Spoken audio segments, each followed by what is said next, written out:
All right. Well, welcome. Look at the turnout here. This is fantastic. I want to acknowledge first how meaningful it is that you're here tonight. We know that this is like one of the busiest times of year for a lot of people. And also with this weather, I don't know how anybody's not busy cleaning something up somewhere. So thank you for being here tonight. Really appreciate that. I have a couple of housekeeping things I want to start just before we get started. If you didn't notice on your way in that breezeway space, there's a restroom facility there. If you haven't found it, we have some delicious pastries from Artiste Bakery on Fourth Plain over at the table here, along with some coffee and water. If you've brought children, other than my child back there at the kids table, please send them that way. And our friends at Washington State University 4-H program have volunteered to host or accepted my request to manage that table tonight and bring an activity that's farm related. So even if you're an adult, you can head right over there and be entertained. In case of an emergency, I just want to point out you're going to go back out the way you came in, or there's an emergency exit to my left in this back corner here near the kids' table. So you might want to run that way to catch your kids as they run out. So before I go to the next slide, before I invite and introduce all of our project team today, I just want to acknowledge the folks that have joined us tonight. First, we have Sandy Brown, who's with our Heritage Farm Advisory Team. She's been on it for a number of years. I don't know that I can count them, or maybe she couldn't either. And I think she's the only member from HVAC here tonight. Isla Westergaard is here. She is the former president of the West Hazelville Neighborhood Association. Usually Bill Klein with the Northeast Hazelville Neighborhood Association is here. I don't see him just yet, but if you do live in the area in Hazeldale or in West Hazeldale or Northeast Hazeldale, West Hazeldale, seek out Isla because she's a great connection to getting involved in your neighborhood association. We also have two members of our Park Advisory Board here. I don't know where Jim went. Jim Couts is our president of the Parks Advisory Board, and also Teresa Meyer is here. She's actually, this is her last, I think, official event as Park Advisory Board member. She's coming to the end of her tenure. And she did participate in the development of our steering committee, in the steering committee that we had for the sustainability plan development a couple of years ago. So we really appreciate everything that Teresa has done for Parks and Nature and Heritage Farm. So our project team, David Stipe with Clark County Parks and Nature. He's our planning and development manager. He's at the back table. I'm Lindy Wallach. I'm the Parks and Trails planner that has been working on a lot of heritage farm planning projects for the last couple of years. And so you've probably seen me before. And I'm managing this project. Ross Hoover is listed up above, but he wasn't able to come tonight. He's our new division manager for Parks and Nature. We're also joined by our consultant partners with Walker Macy, who's helping us with this project. Mike Silas, to my left here, is going to be participating in the presentation with me. He is a landscape architect, Walker Macy. Michaela Esposito is right back there. She's a landscape designer with Walker Macy, also working on the project. And Rafe Larson is their project manager, but he's unable to be here tonight. Go on to the next slide. So we've, I guess, this way. I'm sorry. Okay, I'm sorry. I'll keep trying to talk louder. Okay, so we've broken this presentation up into 4 different sections. The first section is going to provide a little bit more detail and background information on the farm itself. We hope that we have attracted some folks from the community that maybe aren't that familiar with the farm. And we hear a lot about, oh, I don't know what's going on there. And so we're going to take a little bit of a walk through and explain a little bit more about the farm. And then we're going to talk about the specifics of our project, which is what you're all here tonight to hear about. And Mike is going to come up in the next section and talk and present more technical aspects of our trail concepts to you. And then we'll get to the last section will be next steps, which I'll entertain you with. And then we will start a Q&A session. So we hold all of our Q&A at the end of the project or at the end of the presentation. So if you could keep track of your comments and your thoughts that you want to share with us, we'll get to that at the end. And then I'll help make sure that we're covering all of the information that we need to as a part of this presentation. All right, so Heritage Farm. Since not everyone is familiar with Heritage Farm or even where it's located, I'd like to start with an overview of the site and how it's laid out. It does sit on Northeast 78th Street, which is at the top of our map here, Northeast 78th Street, and it extends down towards Northeast 68th Street here at the south end. Before you get to 68th Street, though, you pass through Hazeldale Community Park. That park has two sections to it. This wooded area here is the developed portion of the park. And then there's an area that extends out along 68th Street. Some folks think is part of the farm, but it's actually now part of Hazeldale Community Park. It's undeveloped right now, but we do have a master plan that we plan to develop that in the future, and it aligns and connects to Heritage Farm and the theme and whatnot that we have there, the character that you would experience on the farm. But we don't have that currently on our capital improvement plans. We're not quite to the point where we would be developing that. Heritage Farm is located in the Hazeldale neighborhood, shocker, and it's also in the unincorporated, it's in unincorporated Clark County, and it is in the urban growth area for the city of Vancouver. Together, Heritage Farm and Hazeldale Community Park make up a 100-acre property. It's like the largest undeveloped portion or property within this portion of Clark County. And that site, that 100-acre site, is listed on the National Historic Registry of Historic Places as a historic district. And it has two periods of significance for that listing. First listing is for the first section, the first period of significance is for its time as the Clark County Port Farm. From 1875 or so all the way to around the mid-1940s, it operated as the Clark County Port Farm. This was a workhouse, a place where folks who were sick or poor, who were unhoused, we didn't have a family to help care for them. They would come to Heritage Farm, to the Clark County Port Farm, and they would live and work, and most likely until they passed away. In the 1930s, social policy changed in the United States, and the port farms, which existed in great number, began to shut down and phase out. And in the 1940s, that happened for Clark County Port Farm. It then transitioned to Washington College, at that time now Washington State University, and it became an agricultural experimental station where staff from the university would grow crops and test them and experiment them to find out what crops would grow successfully commercially within our area. And that work continued in terms of the period of significance. That it continued to happen into the 1960s, but in fact, it actually continues today. There's some research staff that are still working for Washington State University Extension Services who are here with us tonight. The farm itself is roughly 80 acres. Let me go back. The farm is all of the area outside of Hazeldale Community Park. So this is all around 80 acres, give or take, 10 or 20, 10-7 acre. And I'll just give you a little tour of it. Up at the north end on 78th Street, what you would see when you're coming down 78th Street, most likely, is this white two-story building here that's labeled the Administration Building.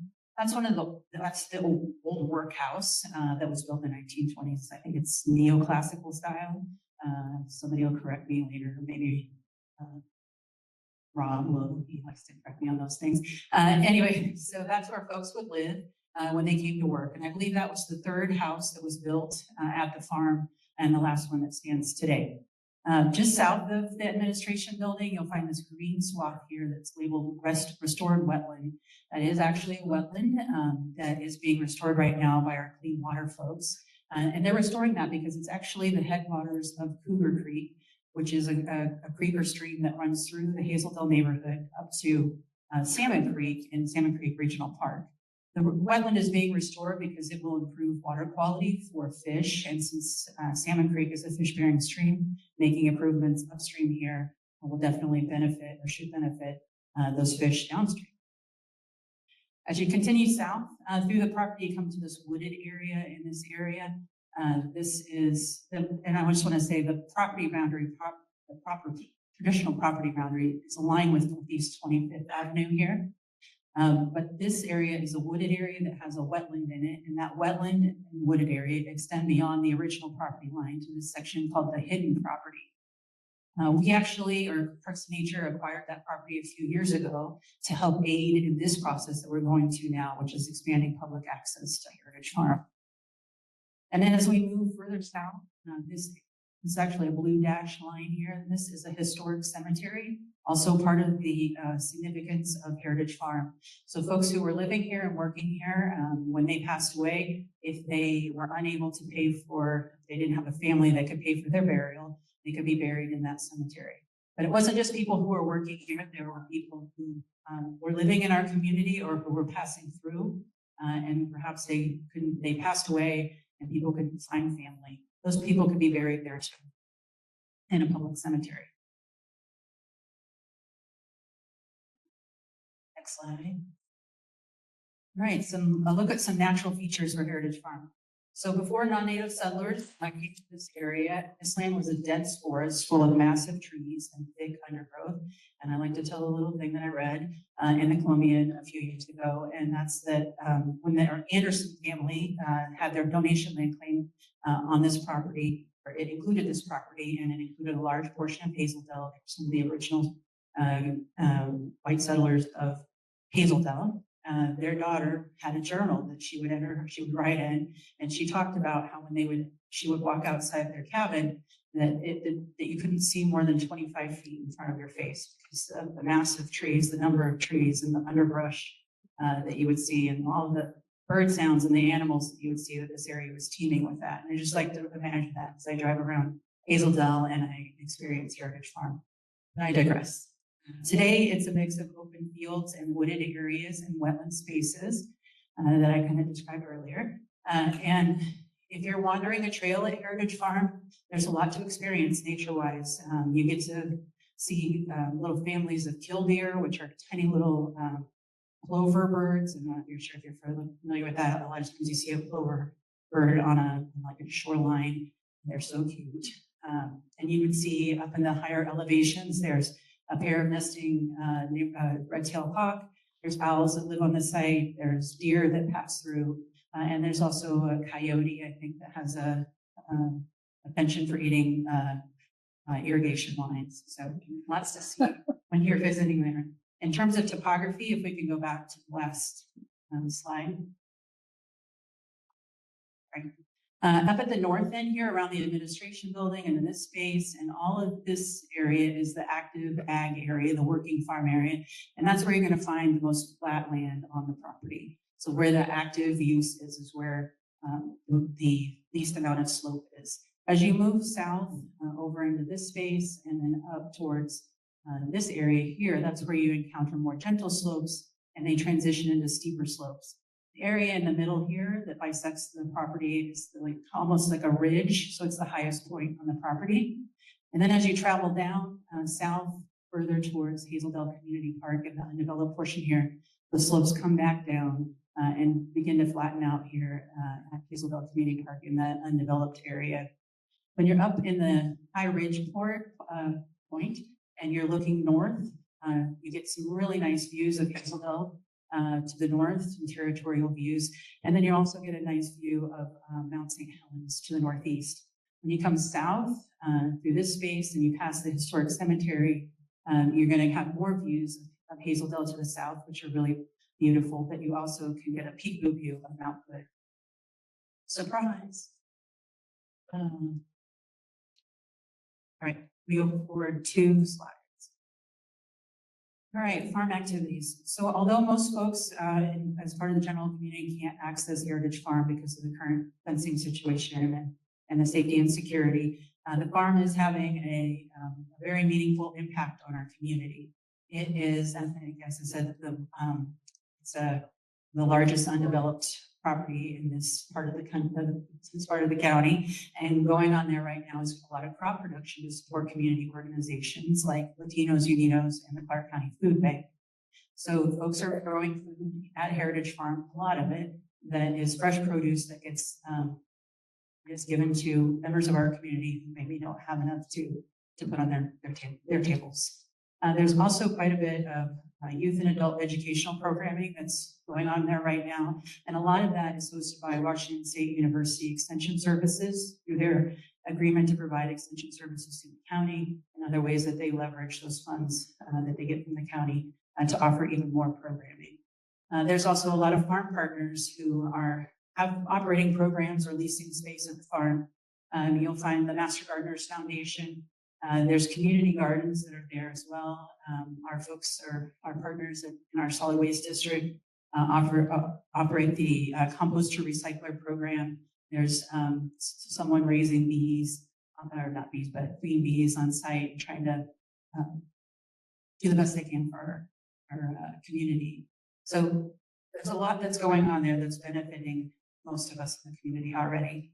And I just want to mention that every year there's thousands of hours, volunteer hours that are spent at Heritage Farm doing these things. They're helping harvest the food, they're helping manage the programs and lead historic tours of the farm, and also just to help care for the property in general. All right, next slide, please. All right, who doesn't love to talk about planning? All right, so Parks and Nature, Clark County has been planning the future of Heritage Farm for about 15 years. In 2010, we developed the first master plan, which is on the left side of your screen here. This is just the actual drawing from that. And then in 2020, we updated that master plan to create this one that's a little more brown. And in 2020, we learned what we still learn today, and that's that people really expect for this to be a center for community learning, sustainable agriculture, and honoring the history of the site, which is exactly what we intend to continue to do here. They also envision this as a place to support everyone in the community. So that includes gardeners and farmers. It includes that agricultural research element. It includes community organizations, and also students coming to the site, as well as neighbors, folks who just live near here or live in our community want to be able to access the site and learn more about it. Both master plans, the 2010 and the 2020, included an element of a community accessible trail. In the 2010 plan, you can see this white line here is the trail, and it winds through a lot of those active ag areas. It comes across along the western border as well. And then in 2020, when the plan was updated, those were pushed to the property edges, more or less. All right, next slide is sustainability plan. This is my bread and butter. I worked on this my first projects I worked on at Heritage Farm.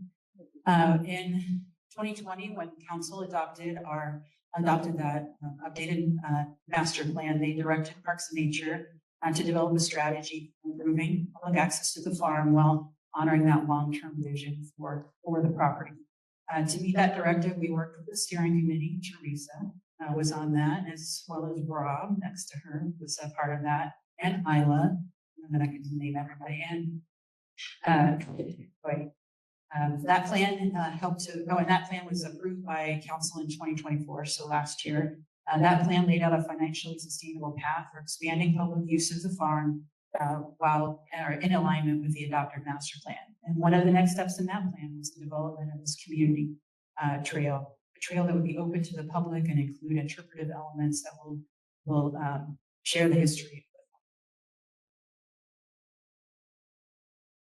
All right, next slide, please. So a little more detail about what we're doing and what we're here for. That's not too much detail, but this project. So in the past couple of years, we've been having some conversations with Washington State University Extension Services over an idea they had for a children's garden to come to the farm. As I said, there's a lot of kids that are coming to the farm, and they had this wonderful idea for a space where they can help grow plants and learn, I think, more about those types of aspects. I can't go into a lot of detail about it. I'm sorry.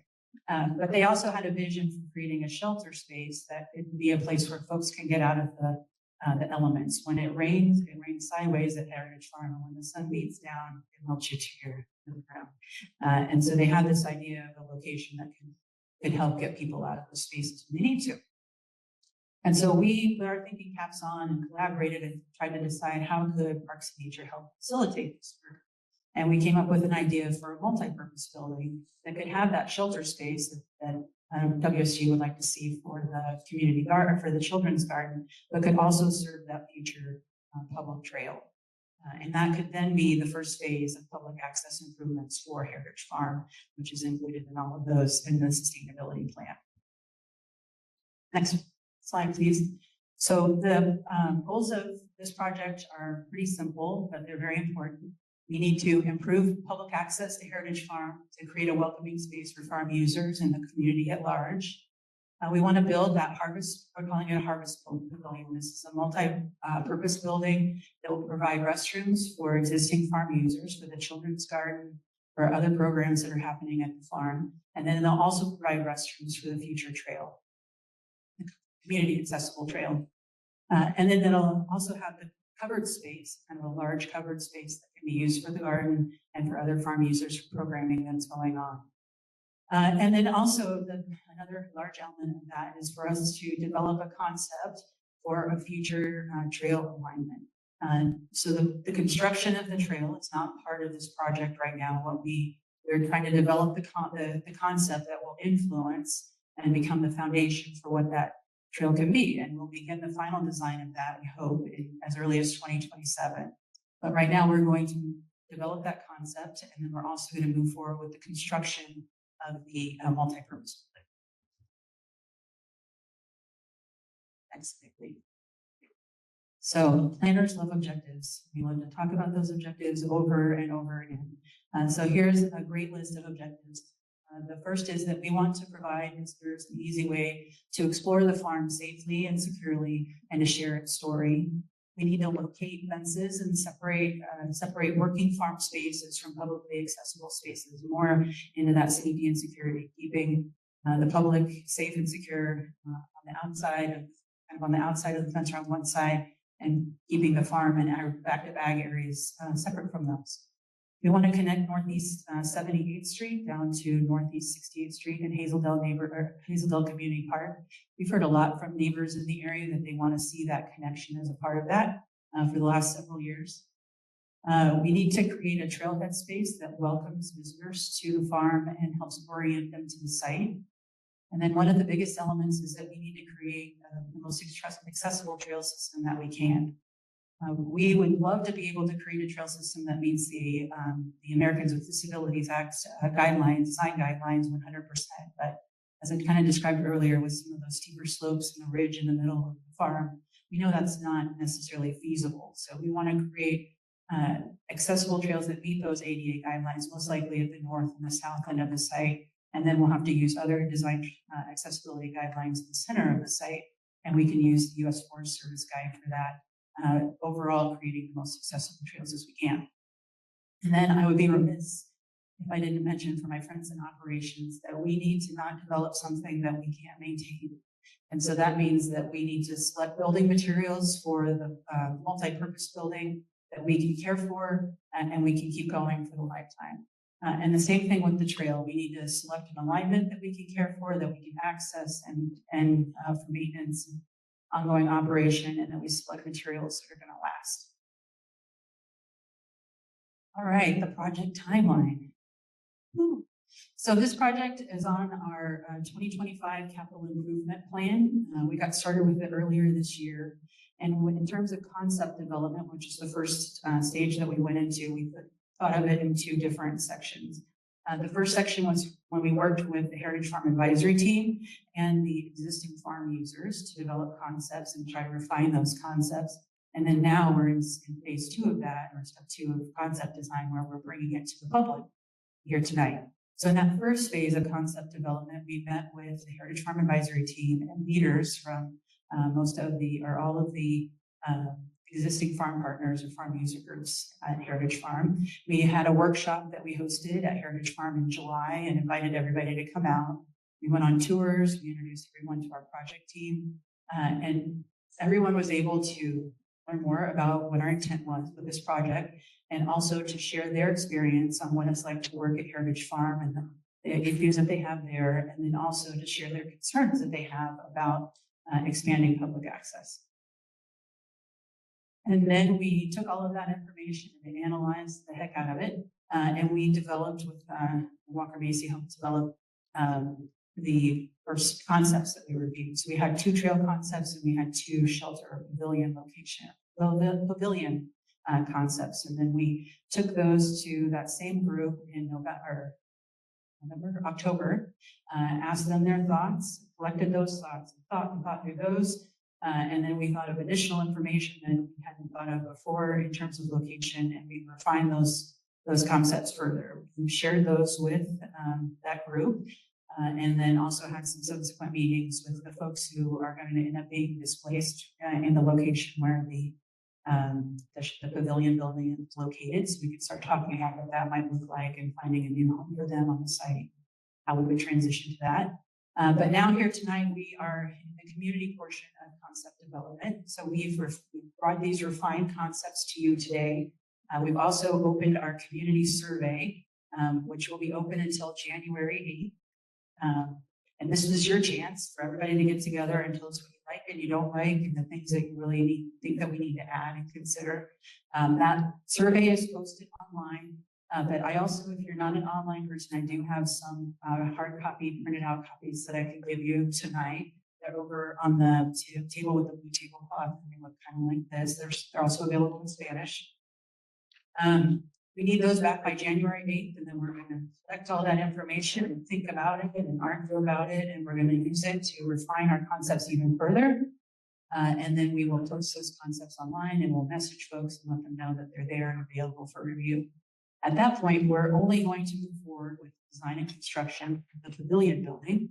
We do hope to construct that in 2026, but there's some things that might push that out a little bit later. Like I said, with the moving of one of the user groups, we're going to develop a plan for that. But then also the concept plan for the trail is going to sit on my desk for a little bit until we get to 2027, or when the funding and priorities all align again and we can get moving again. And then we'll begin the design and construction of that trail. And there'll be another portion of this outreach and engagement process that we go through specific to trail design and construction.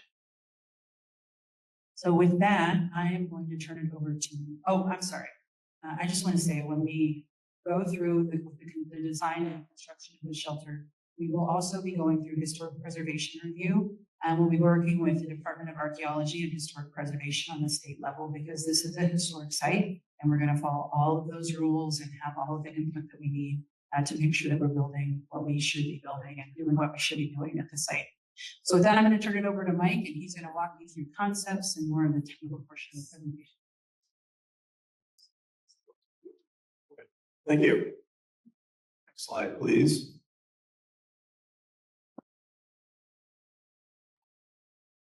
There we go. What you're going to see next is a couple of trail alignments. Some of you were at the board with us earlier. We were explaining the different routing.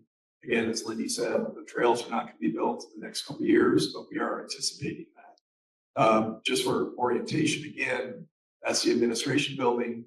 That's the greenhouses, 78th. The majority of the farm is here. And what you'll see is 2 different trail systems that connect at 25th, or we'll have a future driveway at 25th, a parking lot, future to a trail system that brings folks all the way up to here. It connects over to the Hazelbell Park, the expanded park. So that's the similarities between the 2, and I'd like to show you the character of each. So one thing to keep in mind, as Lindy said, there is a wide variety of terrain and really interesting environment on the farm. People think of it oftentimes as just growing areas, but there's other areas too, the wooded area, there's wetlands, there's steep slopes. So we're looking at a variety of ways of bringing people up and through the nature while they're also able to look out at the farm. There's a number of places you'll see in the plans, orange dots, those are overlooks. And as Lindy said, there's beautiful views of the mountains, but more importantly, there's great views of the farm. So one of the things you want to do is introduce the public to all the good things that happen in the farm. And through that trail system, we'll have interpretation opportunities to explain what people are seeing and what is happening in the farm and through nature.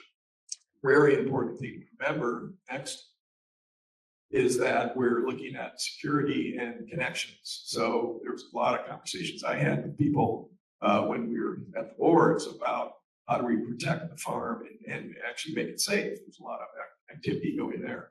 So keep in mind that as we look at trails, that we will have a separation between the farm users and the public. Sometimes there'll be lower fences, say along 78th and other places where it's just kind of a park-like setting. But all of the trails are intended to be in open spaces that are available to the public that don't interrupt farm users. So this is concept one. Orientation again, administration building, greenhouses, 78th. The plan is to, when funding is available, to create a driveway aligned with 25th to a parking lot in this area. Someone asked earlier in the evening about the scale of that area. There's quite a bit of room there, so that could also have demonstration gardens and those kind of things. So think of it as a very welcoming place for the public. Once the public arrives, they can come across the restored wetland. Hopefully you can see these lines there. There are high points in the wetland, and that's a place you can cross. So that would bring people here. And these lines indicate different trails. That's the Harvest Pavilion. The Harvest Pavilion is, we had a lot of conversations with farm users about the best location for that. Some folks were thinking of over here would be good. Some were over there.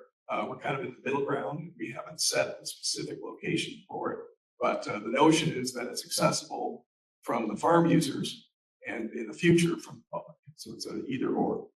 In this scheme, what we're suggesting is folks come through here. They can look out at the wetland and the forested area, come up a steep slope. There may be stairs in this part of the slope to get up grade, come over behind this forested area into this beautiful overlook, and then down into the area. A lot of folks ask where the cemetery is, orientation, it's right there. This zone could be planted perhaps in an oak savanna kind of setting, but then the trails connect down into Isbell Park, the existing park or the expanded park. So the notion is, again, and I know it's hard to see from where you're seated, there is fencing separating the farm uses from the public uses, but then we want to really invite people through this environment. And these are some of the images of that route. Next. Second scheme, same orientation, administration building, greenhouses, access from 25th, future parking lot, connections across Harvest Pavilion, in the same location. The difference here is there's different loops in this scheme where we're inviting people to walk on boardwalks and other trail systems to really understand and engage in the wetland. And then in this case, bringing people to an overlook and through this part of the farm. The barns would be fenced off, so it's not a matter of people walking into the barn and looking at equipment, but really inviting them through the center of the farm to this overlook and down to Hazel Valley. So some of the farm users thought, actually this was generated in the meeting with that group, thought that it would be a much more interesting place to walk through and see the farm versus walk back behind the wooded area. And they also liked the idea that people on the trail would be seen. You can see who's at the farm and who isn't. I'm sure you can't see this, but on this drawing, there's also places that we're talking about gates. So, at the end of the day, especially the center zone, would be gated and closed in the evening. So again, both schemes start in the same place along 78th, invite people across the wetland to the Harvest Pavilion, and then in this scheme, perhaps around this way, the other scheme came up the hill back. Next. So those are the two schemes, and we can come back, questions and answers, to really think about the specifics. But keep in mind, this is a future project. We want to invite people in a very respectful way. But we want people to really enjoy and look at the views and connections to this great resource, the farm. Next, please. This is the Harvest Pavilion. So for those of you that, well, probably let's look at this first. As Lindy said, this needs to be passing the historic resource review, but the notion is to build a farm-like building that has covers and overhangs for people to use. And this is probably difficult to see again, but there is an outdoor space right here. So you can see those dots and that dotted line. That's a covered space. This side would be for the farm with a restroom, storage building, or storage area, that sort of thing. So think of events that would occur in the farm. There's a border fence. This is the public side. So the public would be invited, interpretive panels, and some restrooms, and that's where they'd start their journey. So the idea is a two-sided building. Before the trails are built, this would be available to the farm users throughout, and then eventually when the trails are built, this side would be public, this side would be farm users. Next. So this is a plan view, same orientation, greenhouses, administration building, 78th. Talked about the route in from 25th to a parking lot. Here's the trails coming across the wetland, and this gives you an orientation idea. It's just a concept of how the Harvest Pavilion can have a public access on one side, in this case north, and a farm access from the west and from the south. And then that discussion of how a children's garden could be incorporated is a very early stage. We know that people are using this area for farming right now, so we want to make sure we're balancing things. This building's specific location may shift a little bit, but the idea is to make it proximate to the farm users. You know, it's not that long of a walk, and provide a place, it's a gateway for those coming to visit. Ready? Thank you, Mike. All right, so I'm going to run through some next steps before we get to the Q&A session. So this tiny little QR code is also available on these little flyers that are over on our we call it survey table, but over near where Amy is at the end of the room there. You can take these with you if you don't want to do the survey here in the room tonight. But this is open now, and it'll be open until January 8th, and it is the way we're going to collect everyone's feedback. I really encourage you to take that survey. And you can take extra copies of that if you'd like and hand it out to your friends and neighbors. You know, it's important to say, I think, that it's the best way of getting people to participate in something is to ask them to do it. And so we can send out all of the mailers, and nicely, you guys have all shown up here today. But if you have a conversation with somebody in your life and let them know about this, they can have the opportunity to participate as well. And that's probably the best way to motivate someone to do that. Because we know there's a lot of people that aren't here tonight, and there's a majority of folks can't actually access the site because of the current security fencing. We've created 2 videos. One of those videos is kind of a shorter, more condensed version of this presentation. It's in under 10 minutes. And then we have a second video that is a first-person view of walking through Heritage Farm and what it might be like to walk a trail, because a lot of folks don't have the ability to do that right now. And so we want to offer them the ability to do that. So you can access both those videos and the QR code and the survey by using this QR code. And we can help you with that if you need any help with QR codes before you leave. So the next steps after the survey closes, as I just kind of walked through the timeline earlier, we will work on finalizing our preferred concepts for the trail and for the shelter. We'll begin design, permitting, and construction of the shelter, hopefully having that happen in 2026. And then eventually in 2027, we hope to restart the final design and construction of the trail.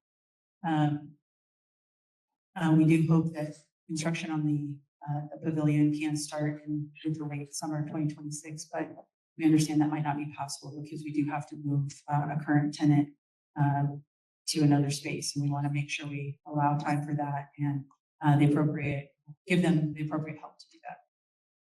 All right, so now the Q&A session. So in the room, we have 4 microphones, so nobody needs to get up and stand in a line. And then if you're online, we have some online moderators here, Josie and Kaylee, who will help read your question into the room if you type it into the chat. And then a couple of other things. We only ask 1 question at a time because we have a lot of people here, and I'm sure there's a lot of thoughts on people's minds. But when we come to you, please only ask 1 comment or make 1 comment or ask 1 question. And then when everybody gets a chance, we'll come back around to you as long as we still have this room open for reservation. If you don't get a chance to ask your question or make your comment tonight, we have these lavender, I think this is lavender, colored comment cards that are over on the table there. And you're welcome to fill them out, and I will do my best. There's contact spaces at the bottom for your email and or phone number. And I'll do my best to contact you within the next week or so, and we can have a conversation. This is also a great opportunity or a great thing to use if talking in front of people is not your thing. So feel free to take that up. And then also, just a reminder, sometimes we get a little tense around the end of the year, so we can please remember to respect each other, let people finish their thoughts.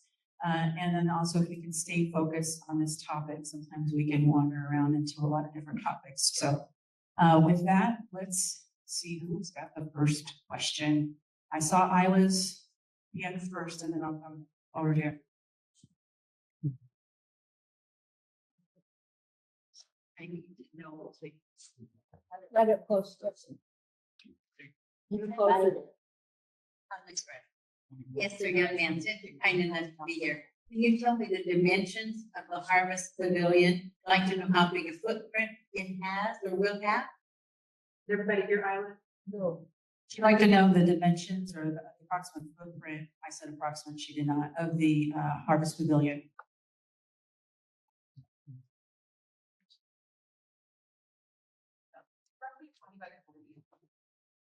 So You said the, 20 by 40. Isla,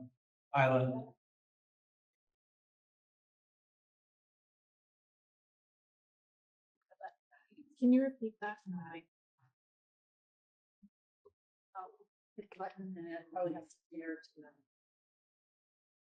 so the Isla, the building is, the covered space in the building is 20 by 20.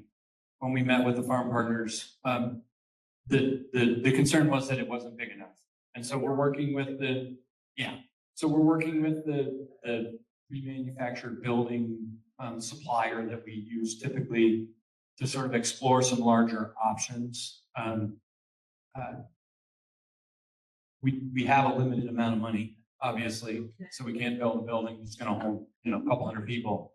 But then we're trying to land it around sort of 50 to 60 people in a setting about this dense. So we're working on that. There's three bathrooms, one on the public side, one on the private side, and they're all individual restroom style bathrooms. And we're looking at options for expanding that covered space that doesn't involve expanding the roof of the building. Might be more affordable options for that. So leave you. The trails, understanding they're a few years down the road, pedestrian only or multi-use? Oh, they're pedestrian only. We had hoped there, or I had hoped that there could be bicycle use or whatnot, but that doesn't appear to be feasible given the slopes. Sorry, Rosie, can you, who's next? Oh, Sandy. Several questions, but that's my first one.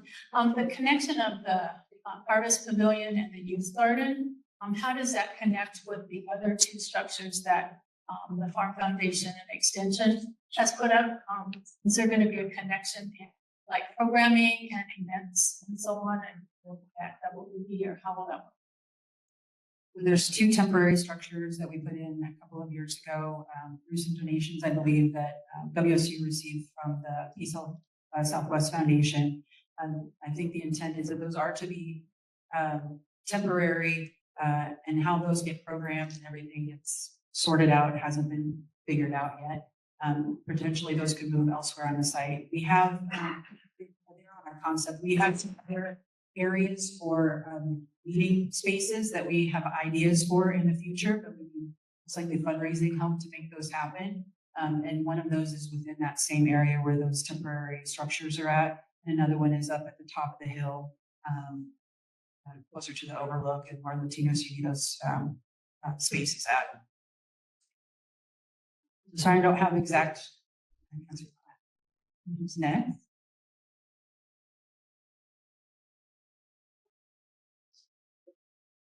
So in one of the documents I've reviewed, I've forgotten when, indicated a place for potential greenhouse expansion, kind of in that area, the public access area just across the road.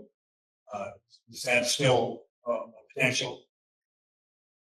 Yeah, as I said, to the folks over there, yeah, there's plenty of room there. So we haven't programmed, he's talking about the space off 78th, where we have the 25th Street access.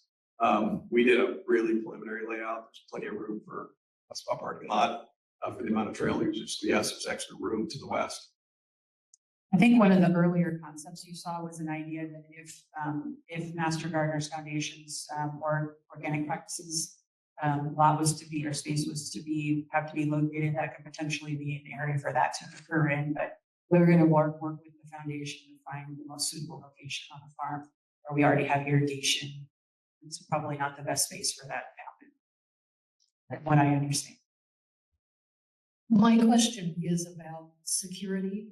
Is this going to be a gated lockdown during 9 hours?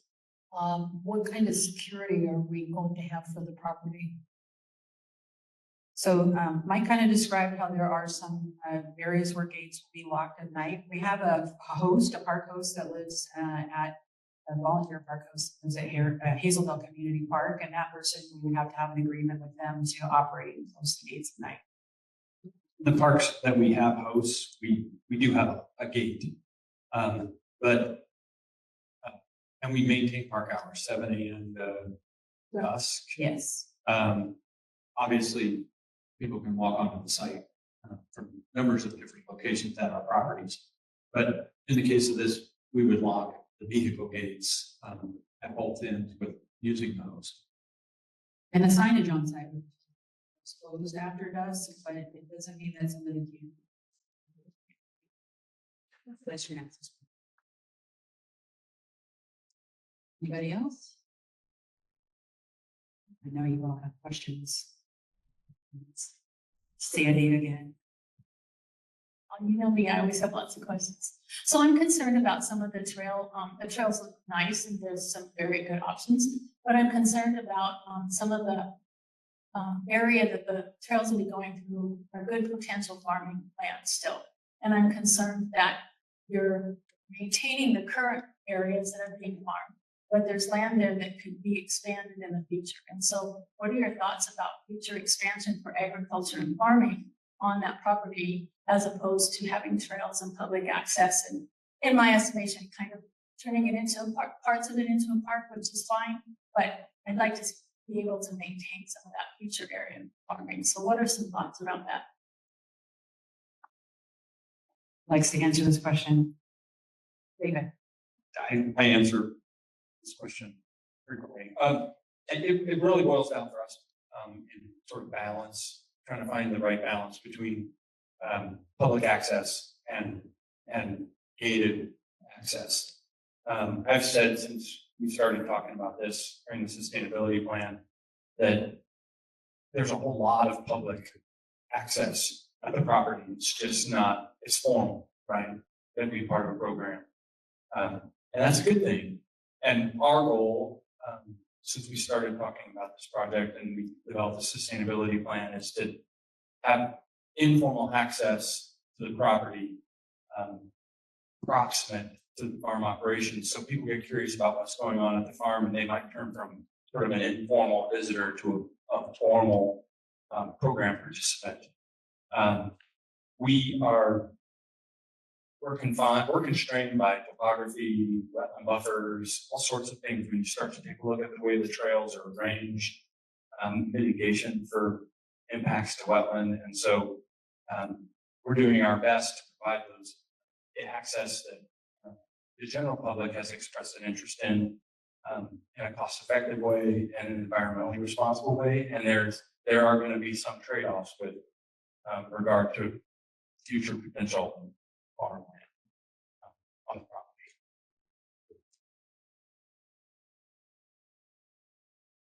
Anybody else?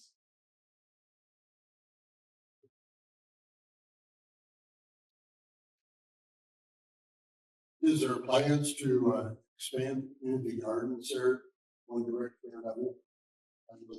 That's for people to get on the garden plots. We have an area that's shown on the concept. Maybe we could move back to the concept slide. We have an area that's shown as future public amenity, and we haven't really defined what that is. And during the development of the sustainability plan, we talked about potentially adding more community gardens outside of the working farm spaces that would have less security and be more like what you might see in the city of Vancouver. So that is something that might be able to fit in there. We don't quite know. We've talked about U-pick options, demonstration gardens, all kinds of things. And so when we get to the design of that trail, that can be part of that discussion too, what would folks like to see in those spaces. But as I understand, there is almost always a waiting list for community gardens. Are very popular. Anybody else? Sorry. People have talked about the pavilion and access to the pavilion. I'm interested in switching to the trail concepts. Is that appropriate at this time? The wetland trail as a hiker is fabulous. I would love that. But I have strong concerns about the notion of what the county's considering sustainability. As most people know, wetlands are sensitive spaces and people take their dogs in them. They don't necessarily do the proper things with what dogs do in the wild. And so when you talk about sustainability, what possible considerations are there for cleanup, for trail maintenance, or replacing surfaces? I know you talked about building things that are durable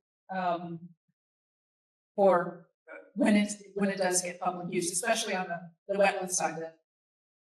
The other one, I can see that because people are more visible, it gets more attention. I can respond to sort of the sustainability question and then also the maintainability question. Part of the reason that there's a couple of reasons why we don't have the trail sort of in our design side view. We don't have the capacity right now in our operation systems to take on more infrastructure. So we're very metered in what we're developing and how we're developing it. And so when we get to the point where we're developing a trail at the site, we'll use durable surfaces. The boardwalk, the trail in the wetland would likely be boardwalk, which is very expensive. And we'll use materials that are easily maintained, like fiberglass decking instead of wood decking. And there'll be a whole lot of mitigation that comes along with that type of a project. I spent a fair amount of time on the hidden property. I was involved with the acquisition of it, and there's a very significant need in that property for wetland enhancement, weed management, and so we might have an impact when we build the trail on the property, but through mitigation for the impact that we have for building that boardwalk, the wetland will become a much better space. It's also an opportunity to educate people as to why they should keep their dogs on their leash in wildlands, and why they should pick after their dogs, water quality, and those sorts of things. And so if we can educate people in a setting like this, maybe they learn better habits when they go out in more unregulated spaces. So that's the goal. It may be altruistic, but it is the goal. Yeah, and I just want to make a couple of comments. When we talk about wetland mitigation, a lot of times that happens at other sites, but in this site, we would endeavor to make it at the site so that we're improving what we're actually disturbing. And also, we have talked in the past about most likely not allowing pets on the site. There's no pets allowed. I'm sure nobody's bringing their dog to Heritage Farm. You better not be. Oh, they do. But we'll have to have a conversation about that because there is a separation between the areas, but most likely there won't be pets allowed. Doesn't mean that there won't be pets because people don't always follow. Anybody else? Is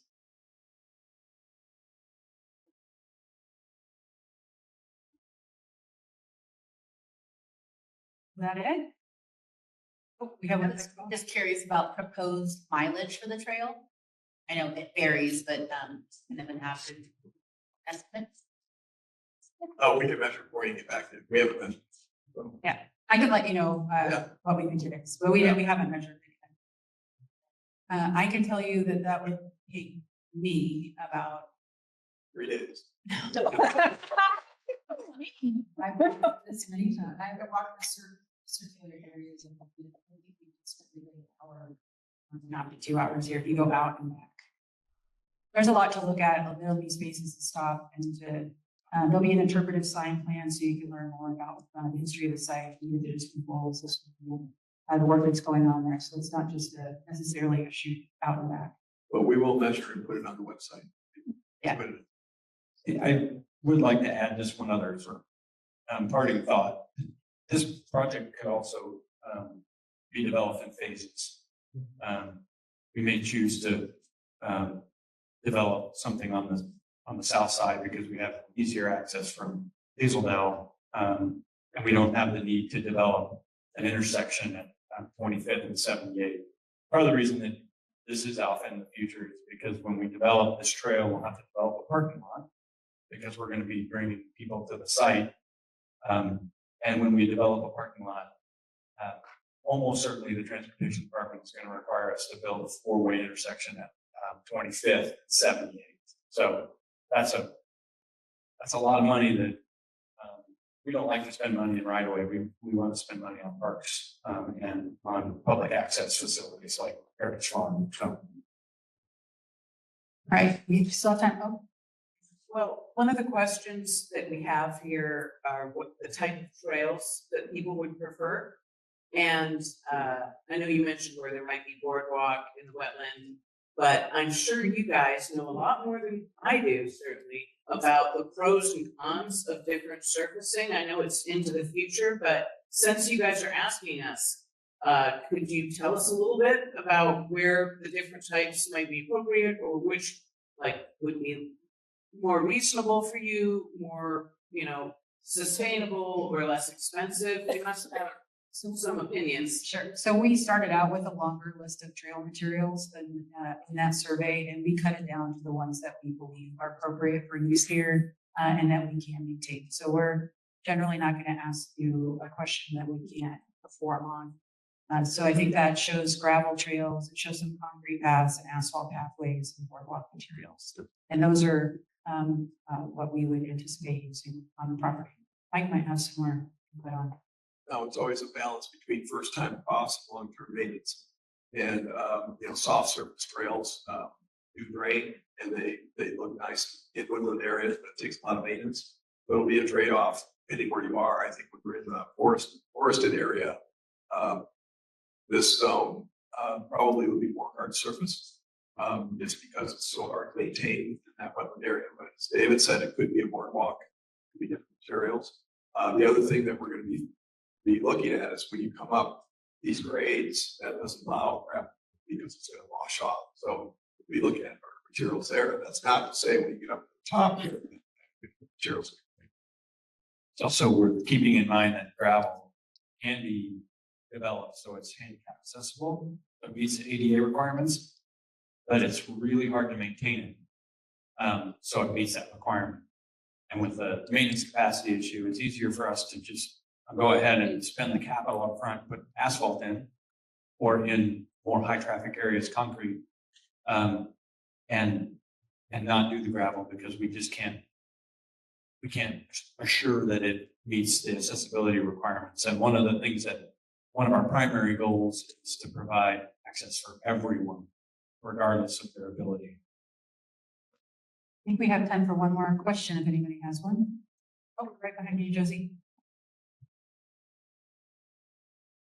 Yes, pavement would be all right in the open areas, but if you get into the woods, it won't survive the trees. You'd have to use gravel up there or something comparable, because the road system would break the asphalt apart.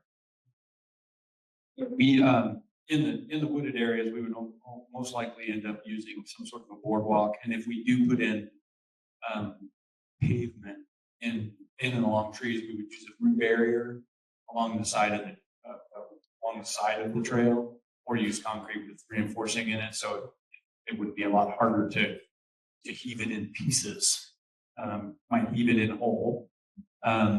But it is part of just for routine maintenance, for us. And root barrier does a pretty good job of keeping the roots down. They'll still go under a trail, but they'll stay down and less likely to sort of break it apart, right away. But yeah, asphalt tree will take it apart out, especially a cottonwood or an almond will take a trail apart pretty quick. Right? I said one last one, but I'll say the same thing again. We have one last question. All right, can we advance to the next, the last slide, Gilly or Josie?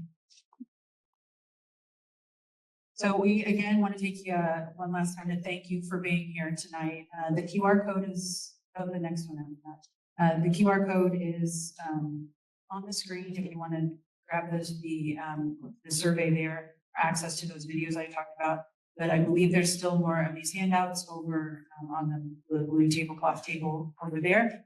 We also have brochures from the farm partners who are operating programs at the site. So if you want to have more information on the Master Gardeners Foundation or classes that are offered there for 4-H, please stop by and take a peek at those. And then again, if you have filled out a comment card, if you could hand it to me or to someone that's working here tonight, we'll make sure that we get in contact with you in the next few days and chat about your question or your comment. And then be looking for emails from us in the coming months as we share our preferred concepts after we've gathered all the information. There'll also be more reminders about taking the survey, because why not? So thanks you for coming. I do see some pastries left on that table, so please, if you get up and walk out or have one on your way out, because they just need to be eaten. All right, thanks everyone for coming. Really appreciate it.